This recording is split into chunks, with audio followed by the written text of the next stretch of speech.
I'm Tim Castano, and I'm the president of New Start New Jersey, and I'd like to welcome you all to New Jersey's advanced industries, what they are and why they matter.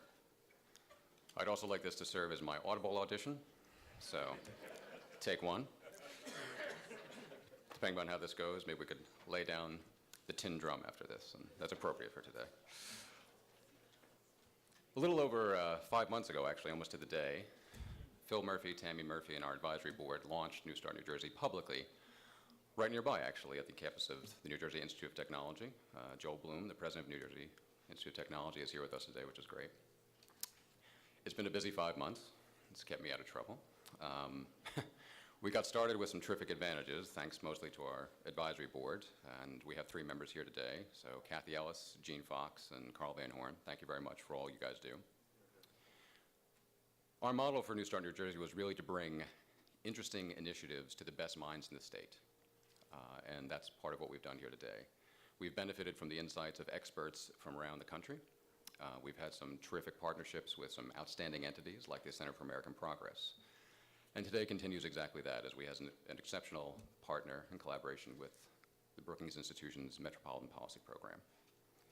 So what Bruce Katz and Mark Murrow are doing with Advanced Industries aligns perfectly with the vision that any of us have for a future for our state, especially one built around innovation, inclusion, and sustainability, particularly for our urban areas, and we're grateful to be in Newark today.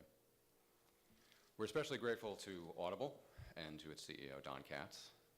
Thank you very much for hosting us. We could not think of a better partner. Everyone has been terrific, but really New Jersey is very lucky to have a leader like Don Katz, because he is a visionary and he's invested himself and his talent in our state and in this region. So with that, I'd like to turn over to Don Katz and welcome him.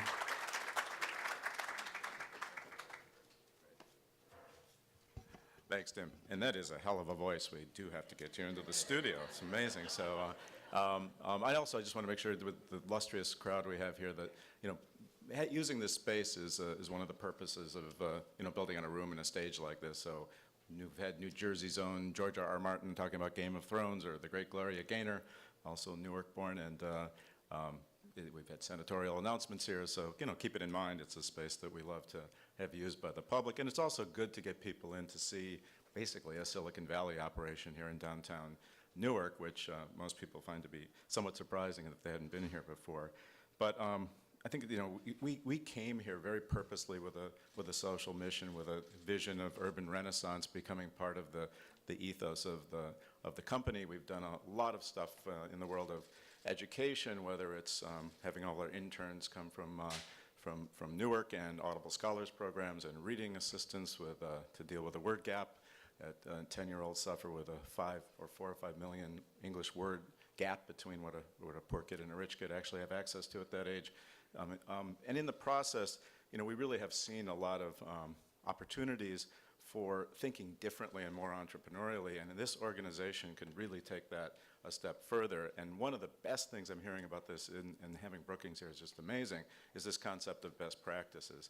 Without that sense of what each entity, what each policy is for, you actually lose track of it, and you feel pretty good about yourself for something that actually might not be making a difference, whether it's government policy that moves a great big company from one place to the other on the taxpayer's back, but the actual growth within that company doesn't create new jobs or wealth.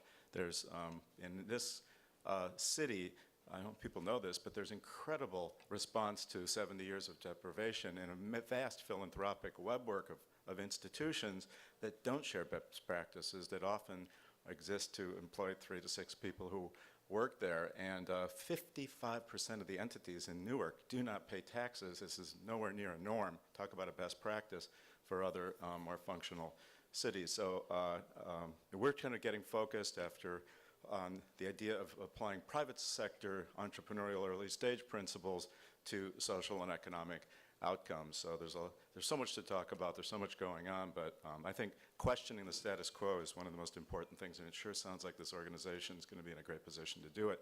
So, and one of the people who could drive that is Phil Murphy. Only just had a chance to meet. We've got all sorts of layers of things to compare notes on, including our major implant in Germany that he's left as a distinguished career as our ambassador. but I can't wait to see what he does with his focus in New Jersey. It's one of the most important things going on. Phil Murphy.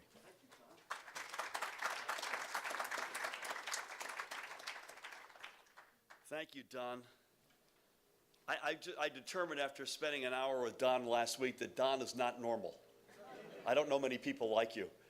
I should also say we are thrilled to be here today. Unfortunately, one of the byproducts of establishing the stage is we've blocked out extraordinary views out these windows, so for that I apologize. Don, I think you told me last week that you all, Audible, is the #1 employer of actors and actresses in the New York area. I was an actor in high school, so I want to throw my hat in with Tim's. Would like to come back here and read something for you. You just can't leave any conversation with Don and not be energized by his vision. And we're fortunate to have in this state an individual who invests so much of himself and his company in our future, particularly here in Newark. And we're lucky to be here today in Newark, since what we propose today with Brookings carries such significance for our urban centers. Under the leadership of Mayor Ras Baraka, this city sits poised for remarkable progress. We are honored to have Newark's Deputy Mayor for Economic Development, Bayo Adolfo Wilson, with us this morning. Sir, great to have you with us. Thank you for having us. We're also grateful to have a handful of some of the most consequential mayors in New Jersey with us today, beginning with one of our panelists, the Honorable Dwayne Warren of Orange.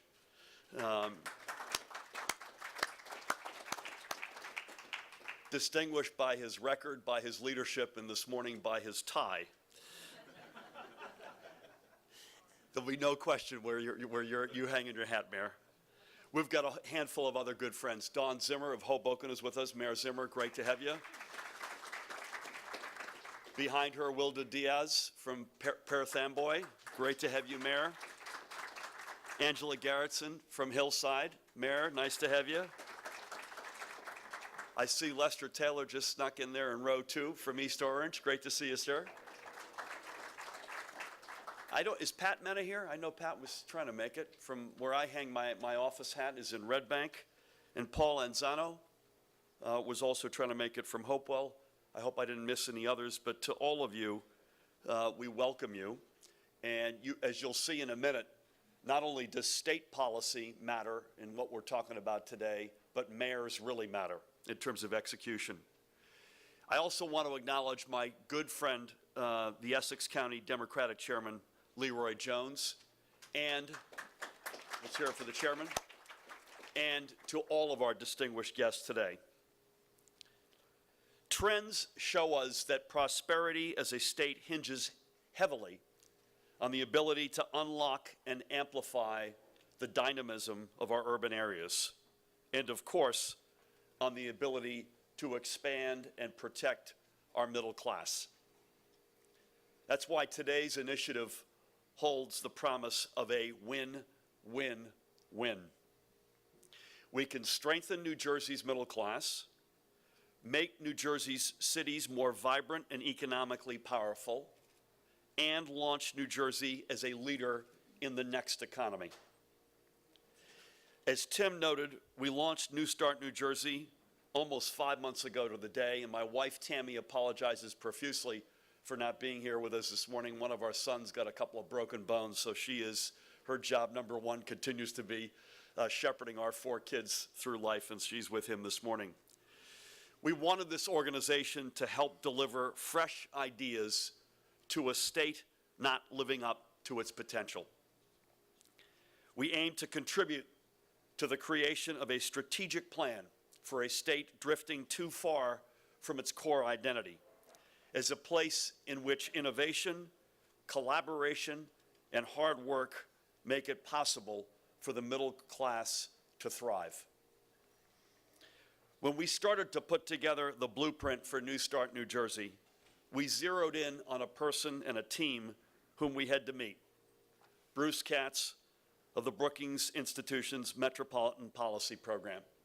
And he's here today with Mark Murrow, and more on Mark in a minute. Many of you know Bruce and Mark. Their work sets the national and international standard for excellence in shaping the agenda for the metropolitan policy. Our initial meeting with Bruce proved that timing is everything. He and his team were finalizing their latest initiative on advanced industries. That is R&D and STEM-oriented fields with the potential to deliver high-growth jobs while strengthening the foundation of the next generation economy. We don't want to acronym ourselves to death this morning, so we all know that R&D is research and development, and most, if not all of you, will know that STEM is science, technology, engineering, and mathematics. And that, you will hear in a bit from Bruce, is the backbone of the initiative regarding advanced industries.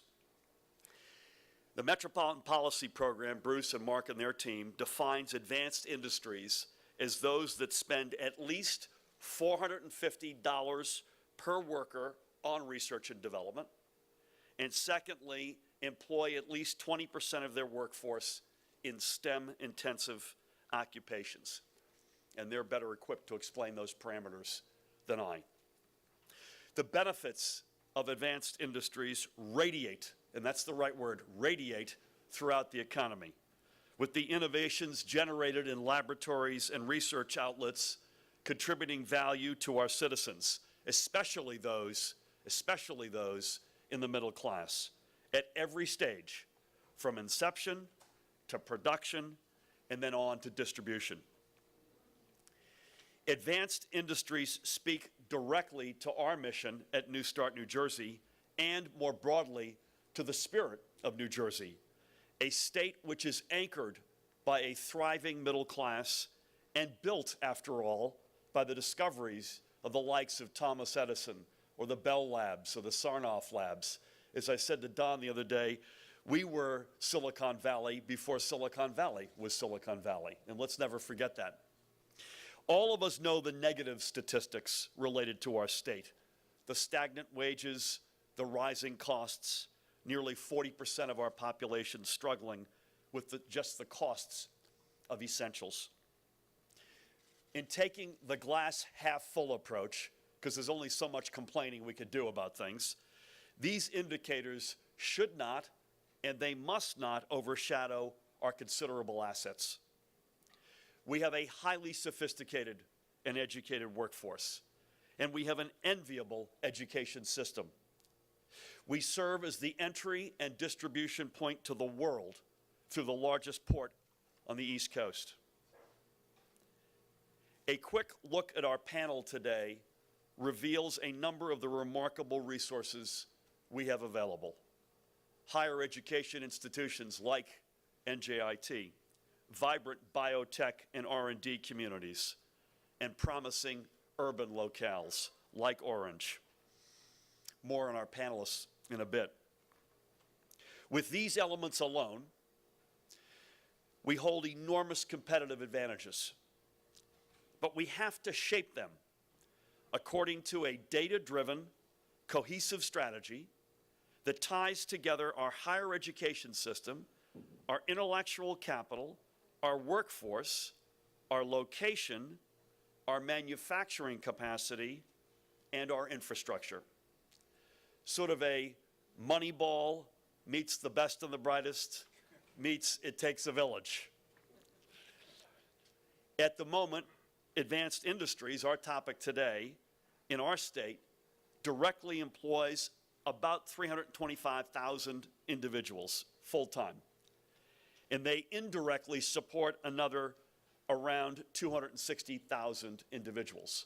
So when you add all that all up, direct or indirect, you got bordering on 600,000 individuals in this state in Bruce and Mark's definition of advanced industries.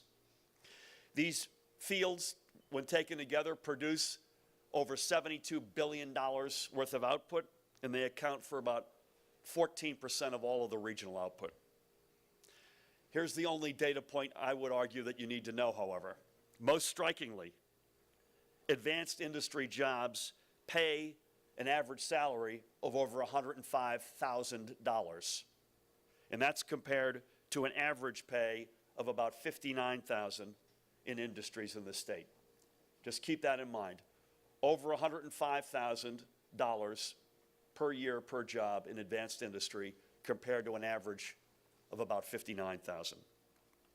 Clearly, advanced industries represent a powerful force in New Jersey and the region, and these numbers are the reason why we're here today. Now, while advanced industries have taken hold in New Jersey, and this is I am sorry to say, a familiar footnote, we lag the national trend. It should be better. The comparative numbers, again, tell a familiar present-day story in the state. Tremendous promise, which is not being fulfilled. New Start New Jersey, and I know Brookings, believe that we could do better, better for our families and better for our middle class. In my meetings with business and civic and education leaders around the state, and I have a lot of them these days, I hear a regular refrain: frustration over the fact that we missed past opportunities to capitalize on our potential. New Jersey cannot afford to miss another opportunity. And this is why we founded New Start New Jersey and why we're here today to talk about advanced industries, because this is a big opportunity. And while we can no longer afford the failure of vision, of leadership, and of a comprehensive commitment to expanding and protecting our middle class, we are optimists. This state's heritage is rich, its assets are plenty, the upside is enormous. But we need a plan, and then we need to execute on that plan, and if we do, we'll get back up where we belong. Ideally, what we discussed today raises awareness about the impressive tools at our disposal and sets in motion the collaboration that will lead our state to a transformative phase of economic revival. With that, I turn to another Katz, no relationship, Bruce, who will provide an overview of where we are and recommendations for where we need to go. And as usual, there's only one word you need to hear in this state, and that's Bruce.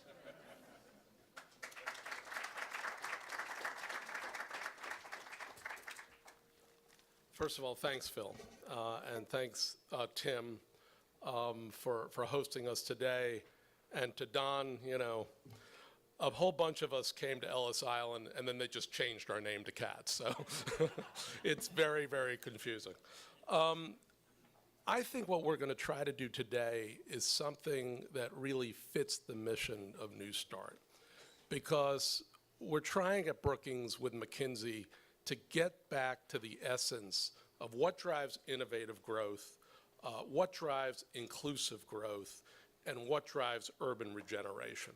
And what we've really hit on is a relatively small portion of the American economy that, as Phil described, is fueled by research and development and by highly skilled workers, and as you will see, not just workers with four-year degrees, but workers coming out of our community colleges or coming out of special skilled high schools. So this may be a path to really put the American economy and the New Jersey economy on long-term sustainable growth. Let's start with some context, okay? We can all celebrate. We've had 61 consecutive months of job growth in the United States. Minor problem, right, is we've recovered the private sector jobs we lost during the downturn. We are not keeping pace with population growth or labor market dynamics. There actually is a 4 million job deficit in the United States today. Jersey's got a bigger problem, okay? Output up, but job growth very, very sluggish. You're barely back to the jobs you had in 2000. Forget 2007, right? So very productive state, as you said, very innovative state, but the jobs are not coming.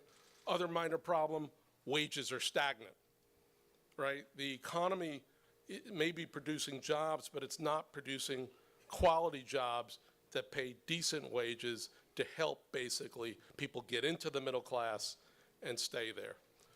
Answer, advanced industries, right? I mean, and this should not be a new answer for the United States, because this is really the platform for our phenomenal experience since the end of World War II. We have spent the last several years with McKinsey trying to actually define what advanced industries are, but also define and capture what we think is the most interesting dynamic in the United States today, which is the convergence of manufacturing and innovation, right? The digital and the material, the productive and the innovative. And you'll see how that sort of plays out. So when you actually, just without any priors, just say, let's look at firms and industries and clusters that have high levels of research and development and high levels of STEM workers, what you end up is with these 50 sectors, right? 35 manufacturing, 3 energy, 12 services, particularly the software side of the service sector. And these are not just separate compartmentalized industries or clusters. They interact with each other in really dynamic and iterative ways. You know, in the end, we're only talking about less than 9% of the American workforce, but it's 17% of our GDP, it's 60% of our exports, it's employing 80% of our engineers, producing 81% of our patents, and private sector companies in the space are investing an enormous amount of their own capital in R&D. What this doesn't tell you is since the recovery, these advanced industries have fueled the recovery, because the recession, remember, was a housing recession, and it took a long time still to come back. These are the industries that are driving the recovery. As Phil said, they pay well, right? Because these are industries that are producing quality products and providing quality services that are being sold to the world. People really want this stuff. So we're not competing on price, we're competing on quality. And what they need are these skilled workers to move forward. Very interesting is the wage premium is paid at every stage of the education continuum. So for the PhD engineers from Stanford or Carnegie Mellon or MIT, yeah, they're getting paid really, really well. But it's this other bit, folks with associate's degree or some college or secondary diploma or just coming out of high school, again with skills. They have to have skills that are also being compensated for that. So this is a way to grow jobs that pay well. The radiating effect is remarkable. Enrico Moretti, great economist out of Berkeley, basically says for every tech job, innovative job, you create 5 jobs, right? That's because there are firms that grow to support those innovative companies. And then there's all the other jobs, housing and retail, that emerge when your innovative economy is supercharged. So you're driving productivity in other industries, you're supporting these long supply chains, and then you're stimulating local economies through these consumption part of the economies. This is the multiplier effect. It is very, very, very large. And when we think about the total portion of the US economy, it's about 39 million jobs. So those direct jobs in the advanced industries and these indirect jobs that are being created because these industries are so innovative. So let's walk through some other aspects of where these jobs are. Because, you know, as we all know, the United States is not a uniform economy. We don't have jobs evenly distributed, and we particularly don't have jobs in these advanced industries uniformly distributed. So here I'm completely colorblind. So every time we've come up with a slide like this, my staff just comes up with another color. So I don't know what those colors are. But what I will intuit from this is that California, Washington, Colorado, Utah, a bunch of states, Virginia, Massachusetts, are doing very, very well on advanced industries. And we know that because state economies, you know, to be really frank, are just a product of their city and metropolitan economies, right? So when you look at what cities are doing, right? And metropolitan areas are doing. You see this uneven distribution across the country with San Jose and Silicon Valley at like 30% of their job base being in advanced industries. Not just Google, not just Facebook, but advanced manufacturing. Think Tesla, right, in Fremont. And then you see Seattle and Boston and other parts of the US just really kicking it out of the park with these particular industries. Now, even given the volume or intensity of advanced industries, what you really want to focus on in your particular state or in your particular metro, it's which kind of advanced industries do you have, given those 50 clusters that I put up before, manufacturing, energy, and services. These metropolitan areas, Boise City, Palm Bay, Wichita, are manufacturing specialized, right? Wichita, Palm Bay, part of the aerospace sort of cluster. These places, not surprising, Houston, Birmingham, Salt Lake City, highly intensive, dependent on energy. Service, Denver, DC. Yeah, DC doesn't produce any. There's no manufacturing in DC. Put aside Congress for a second. It doesn't really produce anything. And then Boston. These are service-oriented advanced industry metros. And then finally you get to the kind of place you want to be, right? San Jose, Silicon Valley, even Detroit, right? Just look at GM's patents. They're not just about production, they're about software. What are cars? They're computers on wheels. Austin. So these are the balanced metros. These are metros that are basically very good in manufacturing, surprisingly good in energy, and very intense on services. So these become ultimately the platform for longer-term growth. Let's look at New Jersey. You're a little shade below the national average on advanced industries.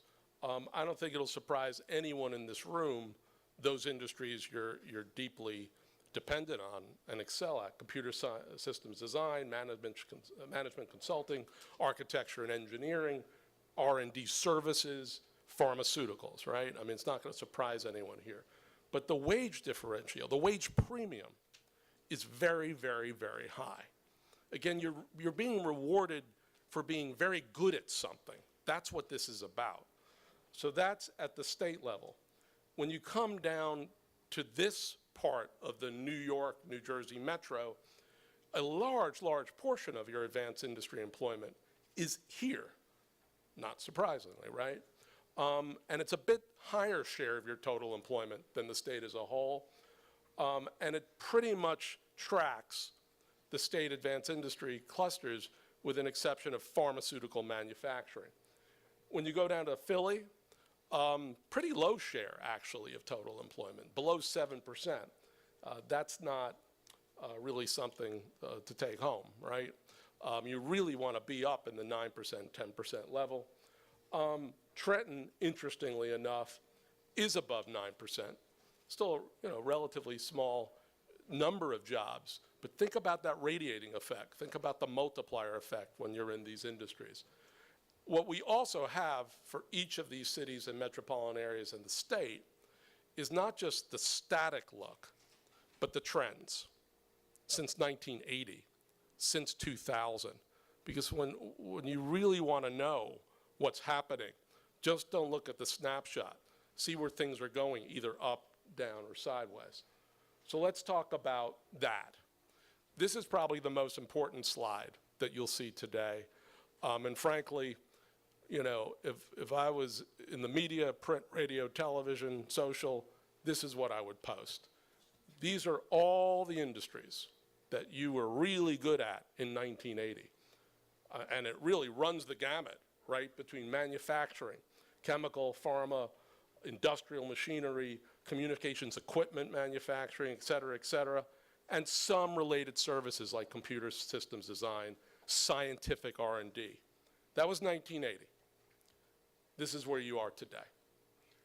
Now, some of this just reflects the complete collapse of manufacturing from 1980 to today, but you've only added one other industry, medical and diagnostic laboratories, and you've sort of shrunk back, essentially, your foundation, your platform for advanced industry growth.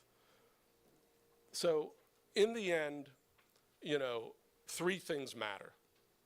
This is sort of good in a way, because a lot of times people are just coming up with 125, you know, ideas or recommendations or proposals. In the end, three things matter to grow, steward, propel, advance industries. The strength of innovation, right? The ability constantly within companies and within ecosystems to continuously innovate, to continuously commercialize, invent discoveries for the market. Skills, and very particular skills, science, technology, engineering, and math, but within that is design. You could call this the STEAM economy as much as the STEM economy. And then the ecosystems.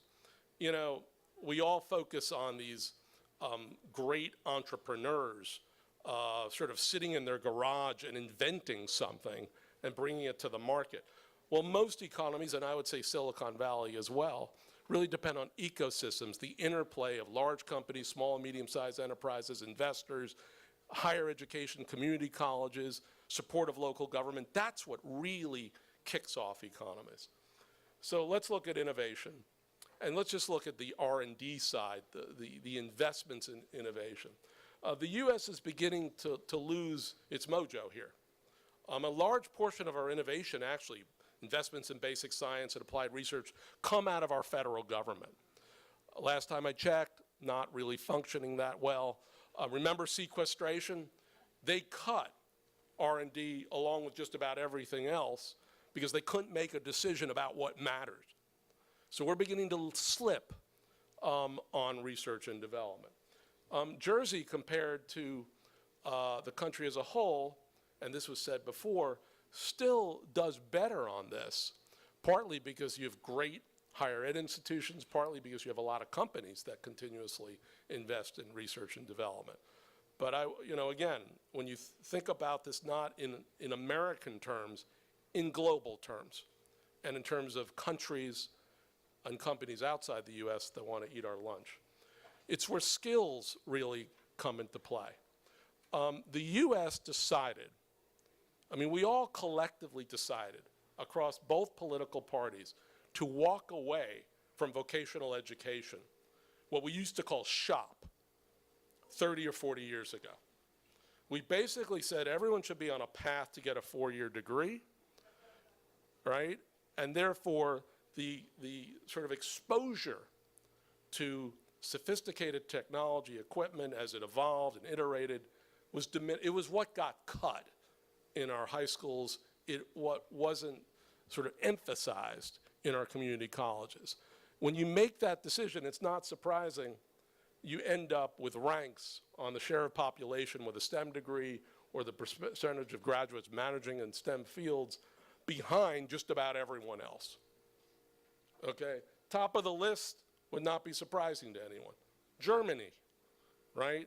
The countries that basically continue to invest in production, in apprenticeships, in the continuous upskilling of workers along every stage of the process. New Jersey is stumbling here because it's partly a reflection of the sort of advanced industry clusters that you have. It's partly a reflection of, again, policies that decided to walk away from vocational education, from apprenticeships, from cooperative education, all the things we now know really, really, really matter to people, to industries, to cities, to states. Last slide on ecosystems. In 1980, we had a lot of metros with thick advanced industry ecosystems. More than 50 metros had more than 10% of their employment in these advanced industries. Fast forward to 2013, we're basically down to a little over 20. We're thinning out our advanced industry ecosystems, partly because of the loss of manufacturing in many parts of the United States. What's really interesting today, and I would say there are a lot of challenges that you all have here, but the challenge of urban design, right, and the challenge of urban place making. What is happening in the US is the spatial geography of innovation is changing. So on the left, Bell Labs, unbelievably innovative place. On the right, the 21st century picture of innovation, the Boston Innovation District. And I could put up South Lake Union in Seattle, and I could put up University City in Philly, or University Circle in Cleveland, or even the Cortex District in St. Louis. The geography of innovation is shifting in the United States because millennials want to live in places where they can live, work, and play. And advanced industry companies, or particularly the R&D side of advanced industry companies, they want to be in a place that's close to advanced research universities, medical campuses, other companies, investors. I mean, I would argue Audible is here because you recognized that the new geography of innovation, 21st century, is in the core of a central city. It's gritty, it's authentic, you have proximity, you have density, you have amenities, you have authenticity, you have everything that really matters to the creative process today. So that is essentially, at the end of the day, what we think matters. We think a very small portion of the American economy, or the New Jersey economy, or the New York, New Jersey metro economy, drives everything else. Literally drives everything else. And then given your starting point on that, what really matters are these three things. You can throw tax incentives at companies to move a mile across a municipal border, really dumb. Or you can invest in the future, in innovation skills and ecosystems, in more urban kind of settings, whether within cities or within suburban municipalities. And within 3 years, within 5 years, within 7 years, your return on investment will be very, very high. With that, I will turn it back to Phil. Oh, man. Thanks. Wow. I am going to introduce our panelists while they strike the podium, but may I say this, that Bruce will be in the front row, but Bruce, we're going to draw you into our Q&A, and we'll do a little bit of a Q&A among our panelists, but we want to throw this open to all of you to ask some questions because there's a lot of meat there. Thank you.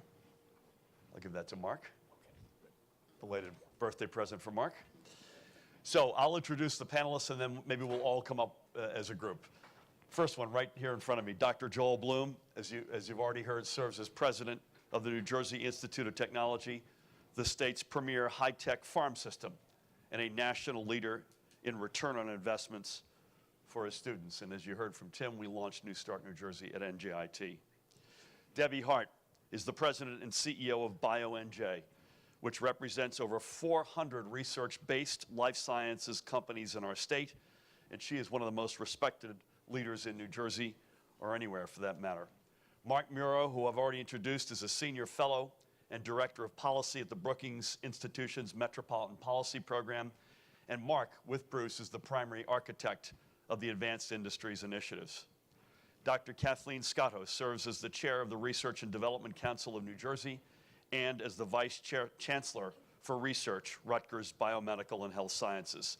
In addition, she's a world-class scholar in the Cancer Pharmacology Research Program at the Cancer Institute of New Jersey.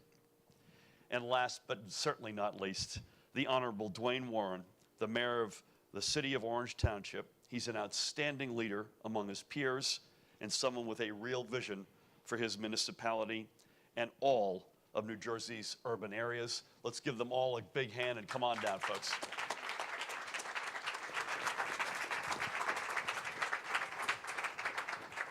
Debbie's over here. We got, oh, good. Okay. Mayor, you're here. Joel, you're right to my right. All right. Very good to have you all here. There are lots of ways we can start this thing. I want to ask Mark, if I could, to start. And we've got that, we're going to pull that slide back up. Is that possible? Yeah. That devastating slide comparing 1980 to 2013, not to depress us all. Mark, Bruce gave a couple of examples, but who's doing this really well right now? There we go. One more? Yeah, one more beyond. There you go. There you go. Who's doing this really well right now?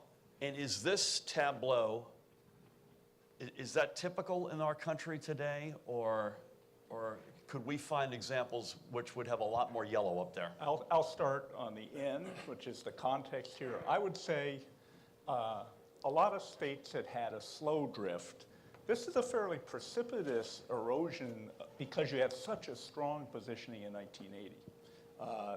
You know, this state was one of the 6, 7 titans on advanced industry performance. That has eroded. So a lot of places would kill to get even to where you are now. But this is a story. I think this is a story of emergency, frankly. At the same time, I would say a lot of states, maybe not ones that you think of as your competitors, are working real hard to get a piece of what you have and had. I'm thinking of a state like New Jersey, like Tennessee. I'm thinking of Colorado. These are states we've worked with. Governors are all over this, declaring this as a central point of their economic strategy. They're working out ways to invest in innovation in new ways, public-private partnerships. They're piling on to STEM education. They see it all as a matter of regional clusters and ecosystems. And they're executing from the gubernatorial level. You know, you've got Governor Hickenlooper, Governor Haslam, different sides of the Both sides of the aisle, right? But they're out beating the drum on this, changing their innovation system, changing their STEM education system. So I think it's a very competitive world out here, and this state has drifted. Let me flip back over this side to Debbie. Do you see that through the lens of BioNJ? And as you listen and react to Bruce and Mark's work, what are some of the reactions you have? Is any of this new news to you, or is this something you're living with every day? You know, unfortunately, it's not new news. Although to see it, you know, in such stark reality, it's pretty alarming. So we worked with Prosperity New Jersey under Governor McGreevey in 2002, 2003 on a study with Michael Porter where we heard a lot of this, but that was 10, 12 years ago, and so it wasn't quite this bad. I will say there's one, ray of hope, taking the glasses half full approach. Yep. One ray of hope, and it is the biotech sector. So even though Big Pharma, due to patent cliffs and restructuring, et cetera, mergers and acquisitions, the number of jobs has fallen. In the biotech sector, it actually has grown over that time. We're hopeful that we can stem the tide on some of the other areas, and that will help support the biotech industry to continue to grow. Is there any magic in what the biotech industry is doing as an industry, or is this sort of one move at a time? Well, frankly, talking about whether things have happened organically or by strategic plan, in the case of biotech, in many cases, it has been organic, and it's been as a result of the pharmaceutical industry, which was created here, grew up here. And so these companies want to cluster with other companies. They want to be near Big Pharma. They want to partner with them. They want to steal their people. So we've been very fortunate, but again, we have to stem the tide of a lot of the other factors that will ultimately, we hope not, but in fact it could affect the growth of the biotech sector. So we heard from both Bruce and Mark that state policy matter, that governors matter, initiatives matter, but boy, we also hear that mayors matter. Absolutely.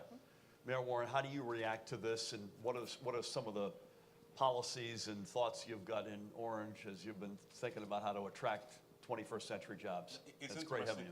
It's interesting to see that we're looking at this issue now. We were just recently with the urban mayors and Mayor Willa Diaz, the president of the urban mayors of New Jersey. We were down in Washington, D.C. With Obama's cabinet on many of these issues and how we move forward. And one of the things that we all share, I know Mayor Zimmer from Hoboken has unique computerized and technology issues that they're dealing with and initiatives that are going forward. So from the city's point of view, and I know in East Orange, Mayor Lester and Orange are starting to do this, we're looking at STEM academies. East Orange is already up and running. We're looking to bring ours on board as well. But we think there has to be a trained body of workers to fill these positions, whether they be at the college level or below. But we need to have a trained body of people that will fill these positions. In Orange, uniquely, we made Orange a campus for FDU. where Fairleigh Dickinson University actually teaches on the campus. We've formed a partnership with Lincoln Tech as well. We feel that those places will help us to train our citizenry to be part of this workforce. And you've seen the numbers in terms of compensation and salaries. They're much higher than other industries with lower education levels. Yes. I was struck by a comment Bruce made about Germany, where I served as our ambassador. And Germany gets this right, the whole STEM training, the vocational, as you called it, shop. We used to go have home ec and shop. And they get it right. And some of the great examples now starting to grow up around the country, around the state to some extent, sort of are ripping some of those good ideas off. But there's that gap, and it sounds like you're trying to address that. Joel Bloom, what do you make of all this? Very complex problem, but we worked our way into this problem so we can work our way out of this problem. That's a good way to think about it. New Jersey was the invention innovation capital based on industry leadership. If you see the industries that came here, whether they started off from Germany and the pharma and settled here in New Jersey for a whole host of reasons, some of the assets you've already pointed out in your very good report. It drills down and gives us data we haven't seen before, because we have a host of seminal reports from a state strategic plan to the public research organization plan about what we can do. And you've again nailed it, innovation, the whole issue of skills. I'll stop on that for a couple minutes. NJIT has been in the pre-college business for nearly 40 years. Because way back when we realized the state of New Jersey, most of the United States, are underperformers in getting students ready for STEM education. In Germany, well over 25% of the young men and women choose STEM. In New Jersey, in the United States, it's under 10%. New Jersey is closer to 7%. So we don't even begin to develop the workforce. And the workforce has got to be, as has already been described, from the vocational through the PhD research entities. There's good news in vocational. I happened to work in a prior administration almost 30 years ago now. And having come from New York, there's Bronx Science, there's Brooklyn Tech, there's Stuyvesant. We had none of that. Some of the highest performing kids in the state of New Jersey, and there were no high-tech high schools. We now have high-tech high schools. You know where they all are? At the Votech schools. There's a whole story as to why we went there. We need to create what's now called career technical education again at the Votech schools. I propose a model that we're working with several other entities. It's called Force 21. It's in the city of Jersey City. Our partners are IBM, AT&T, the Hudson County Vocational School, the mayor of Jersey City. And the effort there is to put a curriculum in place that prepares young people for career technical education, possibly through PhD. So it is doable. It is doable, but we do need, and I'll end on the ecosystem. The ecosystem in the state of New Jersey has never been a system.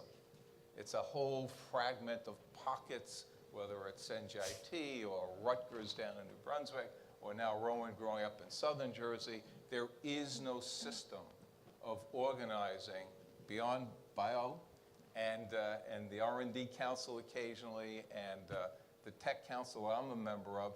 It's all piecemeal, it's pockets. So until there is a plan and a system in place where you can collaborate between industry, labor, higher education, K-12, we still don't have a system in the state. I'll end on look at what Michigan did with a university research corridor. So it is fragmented, but it doesn't have to be that way. Not at all. Kathy, the R&D Council has got to be sort of ground zero as you look at this whole presentation this morning.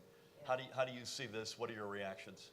Well, I have to say I was not surprised. I think the one thing I'm happy about is that the area that I'm in, which is the pharmaceutical medical area, that's still up there in yellow. I thought that was a good thing. And actually, that's why I came to New Jersey, to be quite honest. Before this, I was in New York and Pennsylvania. So I've been on the two ends.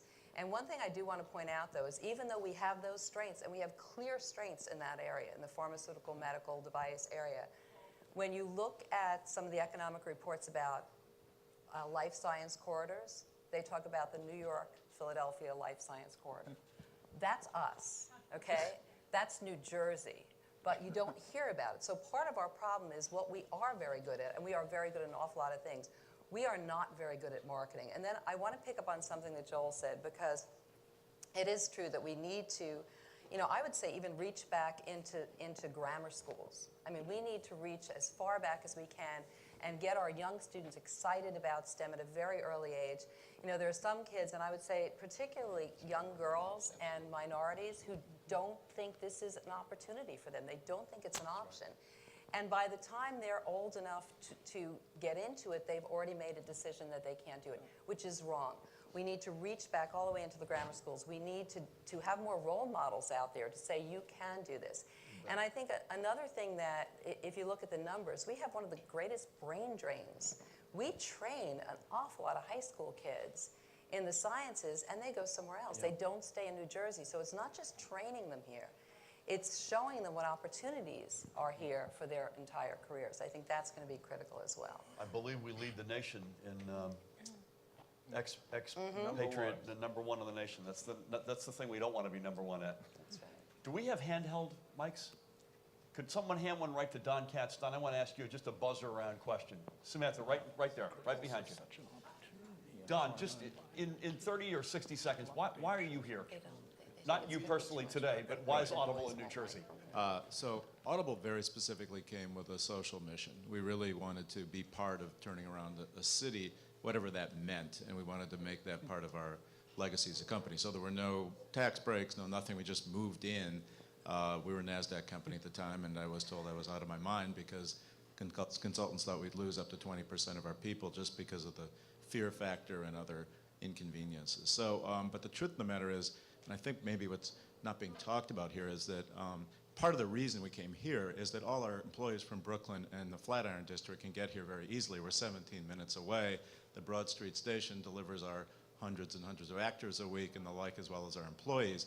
And I think ultimately, as I'm kind of listening to this, Phil, I'm just, a bunch of things come to mind, but one of them is just that, the STEM concept, and I read the Metropolitan Study, your report originally from a couple of years ago. You can train people as much as you want, but talk about the brain drain. If there aren't jobs being created that are appropriate to that training, they just leave.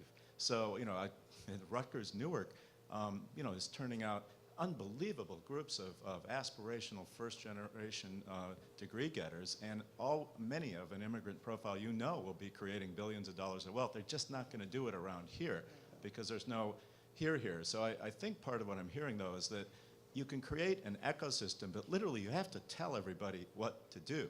And if big companies actually think they're going to reclaim growth after companies just get to that stage, they kind of aren't. They're going to do it, and they need to be investing in this, because I don't think what I'm hearing about is the fact that the early stage economic growth is all the growth there is. If you look at Newark's competition as Brooklyn, you have an unbelievable accumulation of wealth through simply the insertion of engineers and artists in one community after another. But what they need is capital and other kinds of things from these larger institutions as investment, as opposed to the idea that they're going to start growing a whole lot of jobs. So I don't know. I think there's just a status quo issue that I find to be unbelievably powerful in New Jersey. Institutions that have been doing things the same way for a long time and aren't going to change. And it ranges from, frankly, the teachers' union to big corporations. But this is all great dialogue from my point of view. Thank you, Don. Bruce, I want to come back to you. Do we only have one mic, or do we have more than one? Just one. We have two. Could we get the other one rolling? That'd be great. Do you have to be the person that does both? This is, we could do. How about Don's cousin, Bruce? Samantha's going to warm up the karaoke machine. Bruce, okay, so let's assume for a minute we're all convinced. Yeah. Okay, we're all in, and I'm looking at innovation, skills, ecosystems, and it's going to be built around that. What's our first move on the chessboard? We all decide we want to change the status quo for the better.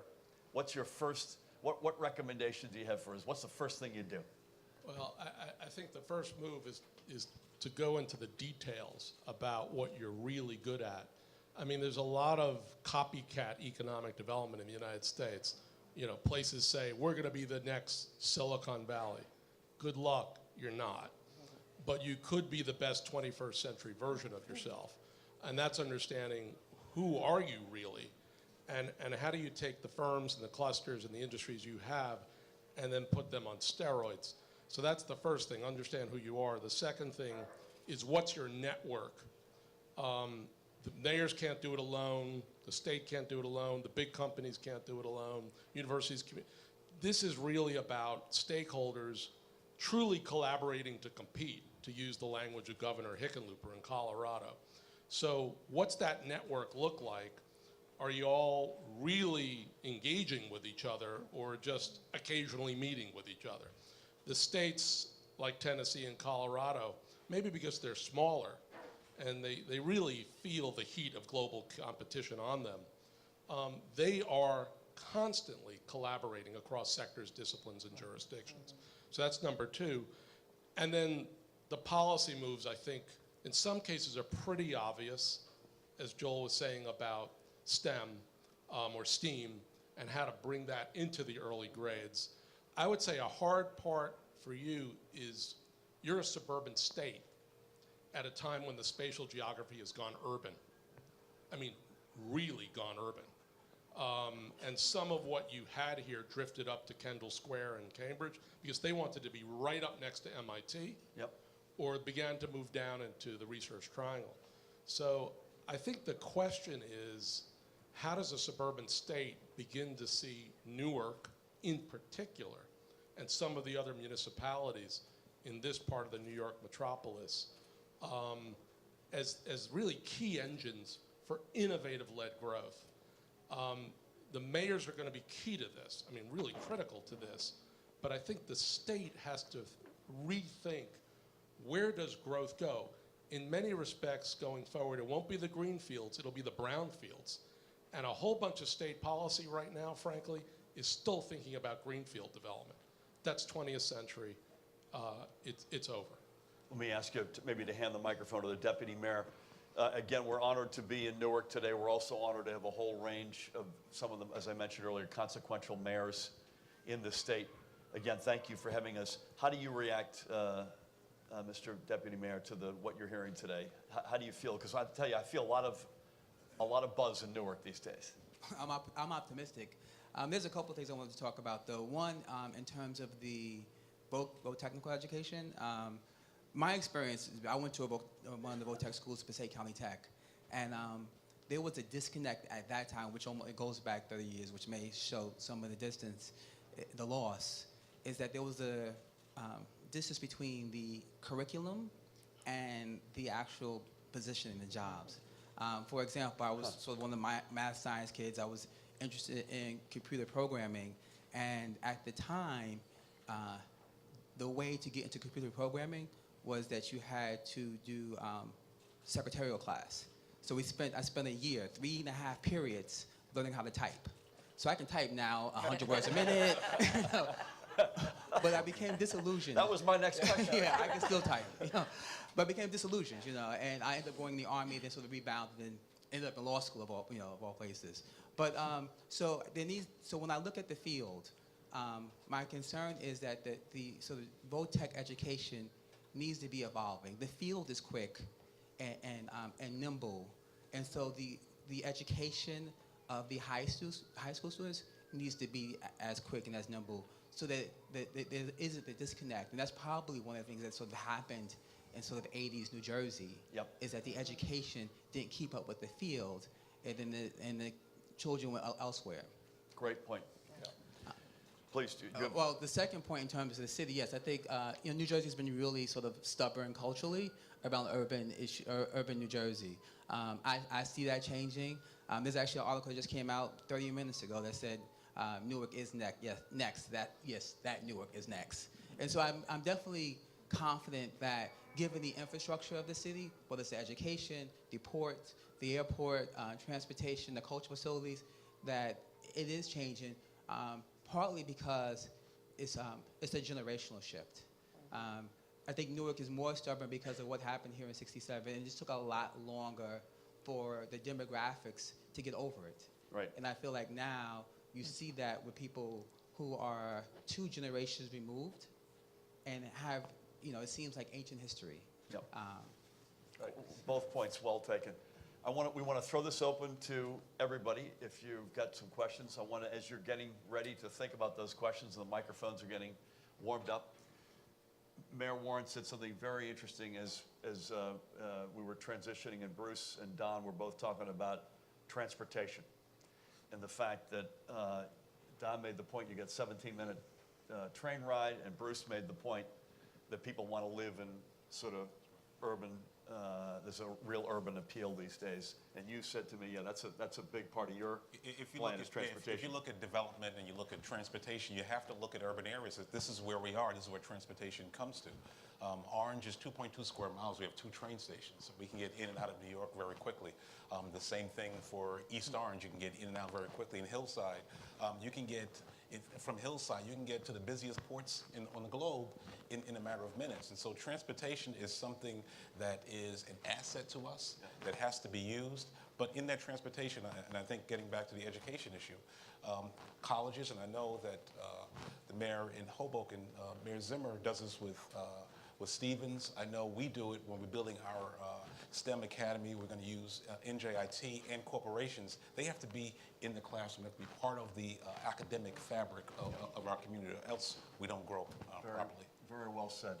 Thank you for that. Let's throw it out to to our folks here. Anyone have any questions? Mayor Diaz, hold on, let's get your microphone here.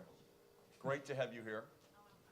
I hope they treated you well at the White House when you were down there. Yes, they did. Good. And it was great to be with all our fellow mayors, all urban communities, and it's great to hear this presentation and to see the trend and what we can do to, actually mediate what's happening currently. But I do want to touch on education. I really believe that vocational we should not only think about the high school. We really need to stay focused in our middle schools. Vocational should be already thought about and implemented in the middle schools, preparing them already so when they get to the high school, they already know what fields they, everybody just assumes that the kids, when they're in high school already, they should be thinking of their future. We should already tell them in the middle schools, these are areas that you can be working at. These are the places you can be employed. But you wouldn't hear this in the middle schools. We need to start preparing them. Lower grades and vocational should be thought about already in lower grades, not wait till they get to the high school. Because by that time,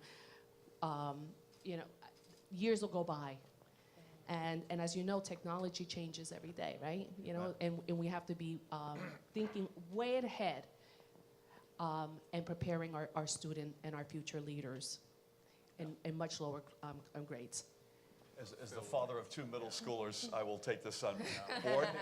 And secondly, back to Germany, we'd never do this here because it's just, it won't happen in America, and I think it probably shouldn't happen in America. Schools make a determination in the 4th grade as to which track you're going on.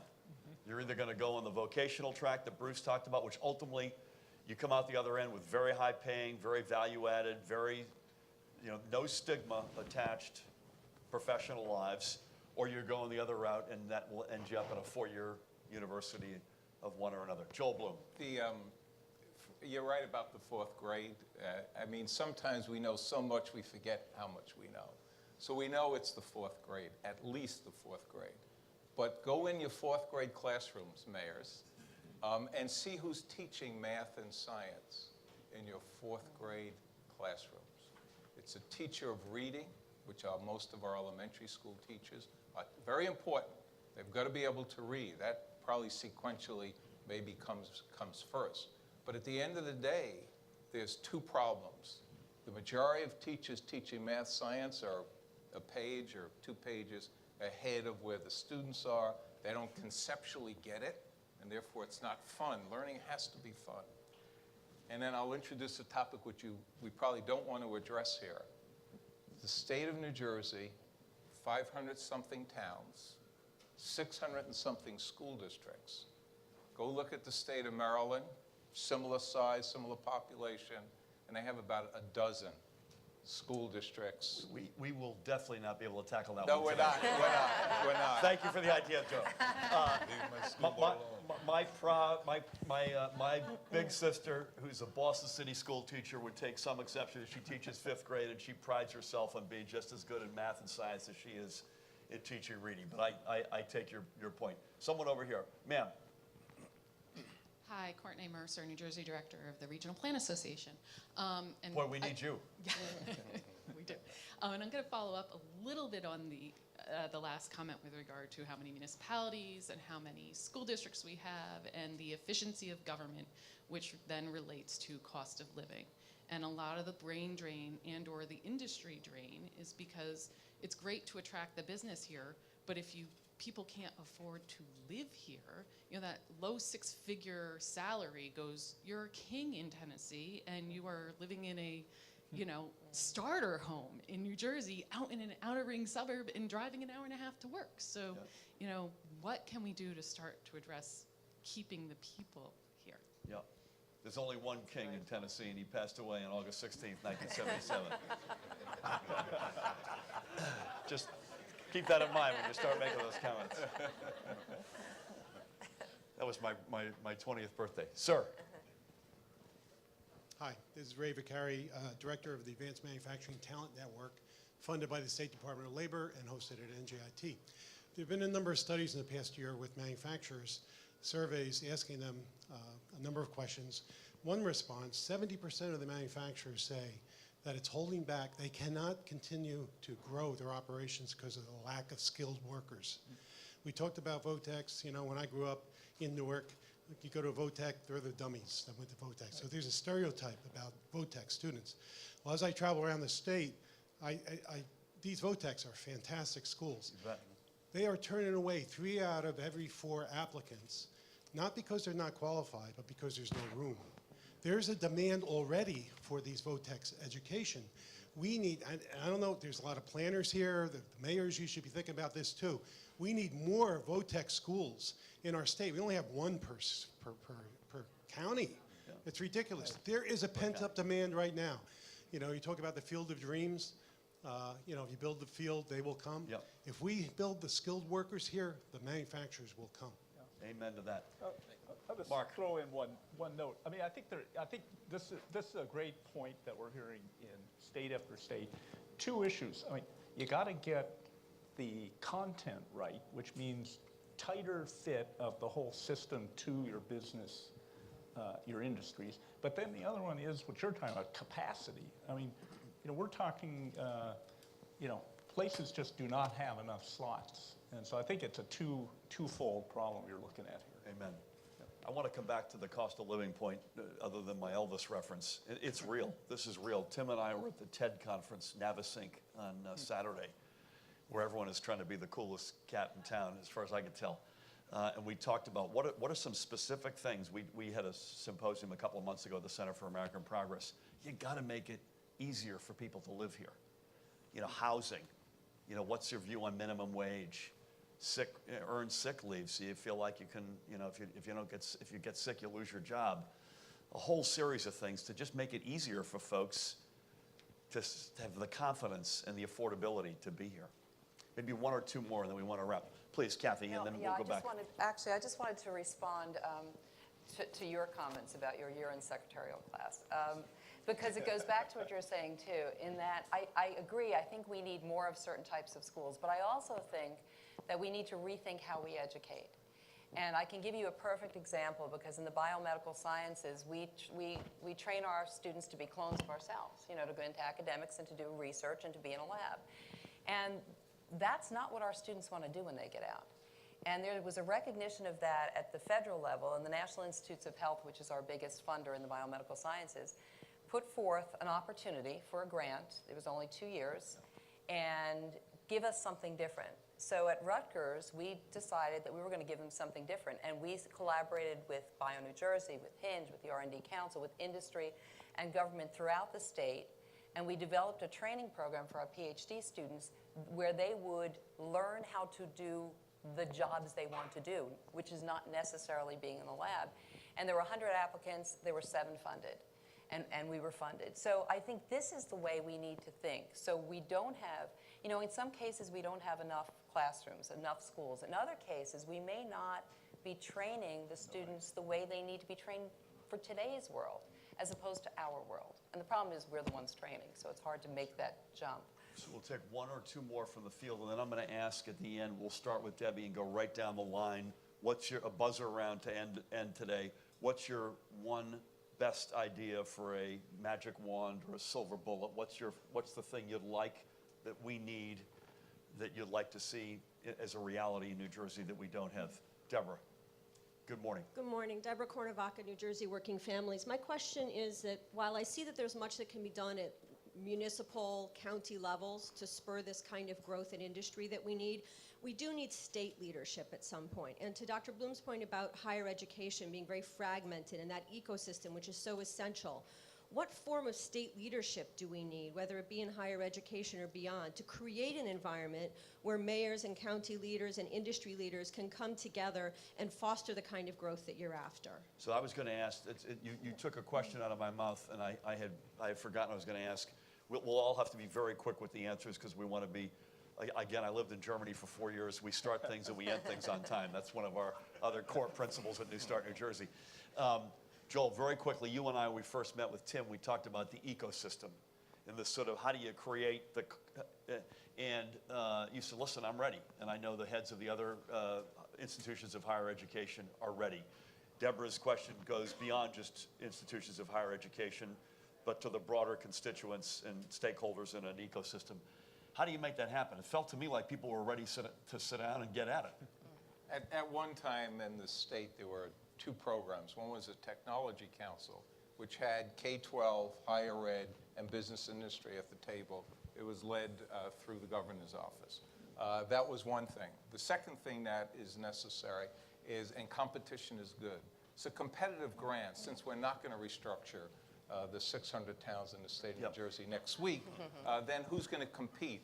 If Orange and East Orange are ready to step up and Newark is stepping up, then you've got to put the money where the state has some, not a lot these days, or the industry support behind those municipalities. There is no one, again, quick fix, there's no one solution. But if people aren't at the table, if this kind of conversation, which is not going on in the state of New Jersey to a large extent, it needs to go on a regular basis. There's a lot of the pieces, it's all been written, it's somewhat been piloted, there's enough, again, pieces in place. It needs to be knit together. I don't want to be too simplistic about this, but in some cases, I'm becoming convinced that our assets perhaps are our worst enemy. All the things that we count as our assets, we sort of take for granted in many cases. Tennessee doesn't have, they've got their own assets, but in this particular area, they got to work at it. They got to wake up every morning and create those assets, the ones that we have and arguably have left to lie fallow. Last question from the House, sir. I wanted to make a comment. Hold on, we'll get your microphone. I wanted to add something that Ray had mentioned and also has been a theme throughout, is that there is a bill in the legislation, actually on the governor's desk right now, A 3970, which would allow VOTEC schools to go through their improvement authorities to help with constructing new buildings or rehabbing buildings. And so it's an important piece that would aid in looking at things that are being done, like Chris Palladino, not to put him on the spot, in New Brunswick, but the type of innovation when it comes to not only helping with technology and corporations, but also assisting these tech schools in looking towards the future and planning out the right way. Great point. Do you mind passing that to Chris? I was going to ask you a question earlier. Real quick. You guys want to get caught up? Chris, how do you react to this? And whether it's through your New Brunswick eyes or just as a general, one of the really good thinkers in this state or any other about development and how you renaissance urban centers, how are you reacting to this? Now, look, it's clearly going to develop around institutions of higher education. I mean, now we've got on the drawing board 1.4 million square feet. I have 600,000 square feet of computer software and foreign pharmaceutical companies who are interested, and the entire conversation revolves around relationships with Rutgers and students. When you go to Kendall Square and you talk to pharma, biotech, not only is it the research relationships that they're interested in, but the smartest kids in the world go to school in Cambridge, and they like it there, so they feel they have to be there to get the first shot at them. So we need to attract the smartest kids to Rutgers and NJIT and Rowan. They're already go to Princeton. And then we need to be able to kind of bring these companies to where they're going to school, to create the relationships with Cancer Institute of New Jersey, which do exist, and let it be a real ecosystem. Great. Good to have you. Let me, as promised, let me start, go left, my left to right, your right to left. Debbie, your magic wand, what's the thing you'd love to see? Only one, Let's okay. have- well, you could- That's tough. Can I give you a really quick list? Absolutely. Okay. Lightning round. So we need tax reform in New Jersey at the federal level. We need patent reform at the federal level, protect our companies, protect our people who are developing technologies. We need to do more of, I was going to mention you, Chris, as well, what you're doing in New Brunswick, what's happening in Orange and Newark and Jersey City, I think will really help this next generation. Then last, I would say, please don't let this die. I have a desk or a drawer in my office, Joel and I were talking about it, of reports that sort of died a slow death or a quick death. Yep. Never saw the light of day. Don't let this report die. Let's keep it alive. What can we do to help? I chaired 2 task forces 9 and 10 years ago, respectively. Pension and health care benefits for state employees in New Jersey and a national task force on public education in the 21st century. Very proud of both pieces. You could take them out today, and in the pension case, fill in new numbers. Dave Russo's here. He'll remember that. But they're all just as relevant today as they were then. Mayor Warren. We as municipalities have to be regional. We have to operate regionally. We have to advocate regionally. And so I'm glad the urban mayors are here because that's something that we do all the time, and it's very important. I see Plainfield is in the house here. Housing, transit housing that we do around train stations, attracting this generation to come in, those workers come in, affordable housing, upgraded housing. We have to have that across the board. Every mayor in here will tell you that we have to revive the urban enterprise zone. It gives us certain powers to be able to attract businesses. It attracts workers. It's just something that helps towns all across the board. The Transportation Trust Fund. Yes, I've heard of that. Transportation Trust Fund. They got to fund it. They got to put the money in. All of them. If you look at Hillside, they're at the crossroads, and if they have their roads fixed, then transportation's in. We're at their jobs. We can help our people get to the jobs, get there safely, but also the manufacturing sector, get goods in and out. And lastly, we have to foster growth in cities by allowing us some freedom and some flexibility with pensions and tax payments. Here. Good, 2 good lists. Joel, before you suggest solve peace in the Korean Peninsula or solve the Iranian nuclear arrangement within the next 5 minutes. So Brookings already proposed RICs, right? Regional Industrial Clusters.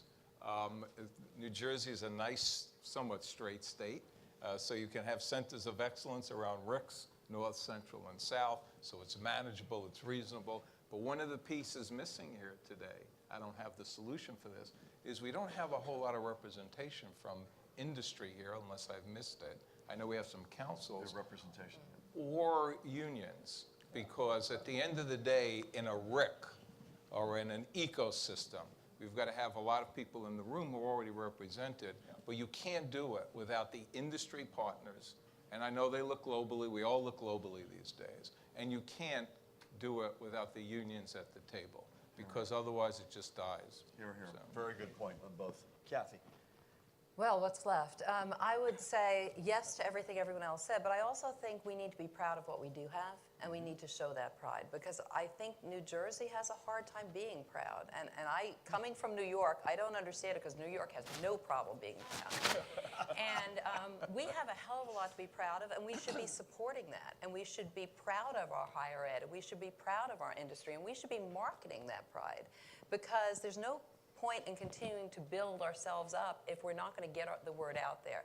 And we need to get to the point from my field where it's the New Jersey life sciences corridor, not the New York, Philadelphia. That's what we have to aim for. I thought the exact same thing when you mentioned that. 100% with you. Mark. That's great. I love this panel's ready to do stuff and is out taking things off the list. I'm just going to say, you got to have an activist, strong, gubernatorial vision on this. Every state that succeeds creates that, fuses that with a strategy that highlights this this area and works out strategies for the key industries. Then you go down, take stuff off on the innovation you need to build, especially industry-led direction of the innovation effort. I like challenge grants to align workforce training with industries in the regions. That's how you attack the skills piece. Then I think you've got to bundle all of the many flows that are being spread around the state into focusing on the most competitive regional and city plans for have places to have stuff to do for advanced industry growth. Great stuff. I want to reiterate something Debbie said and then make one comment in closing, and that is, let's not let this die. We have to find a way to make sure that we keep this going. And Bruce and Mark, we may want to come back to you from time to time and pick your brain, but there's a lot here, almost too much for the time we've had. We are known in life by the company we keep, and today is no exception. So I want to thank, from left to right, Debbie Hart, Mayor Dwayne Warren, Joel Bloom, Kathy Scotto, Mark Murrow. Great panel. Thank you, folks, for being here. More broadly, I would like to thank Bruce Katz and Mark, who have done exceptional work, Brookings nationally, internationally, but certainly today for the good cause of New Jersey. Thank you, Bruce, as well. To Bruce's distant cousin, Don, to you and your Audible team, thank you very much for having us and hosting us today. To the Deputy Mayor and to all the good folks and hosts in the city of Newark, thank you for having us in your great city. And lastly, whether it's Orange, East Orange, Hillside, Perth Amboy, Hoboken, Plainfield, all the other great communities represented here today, here's to the communities, here's to the mayors, here's to the leaders, and to all of our distinguished guests. We thank you so much for coming. We'll see you hopefully soon. Thank you.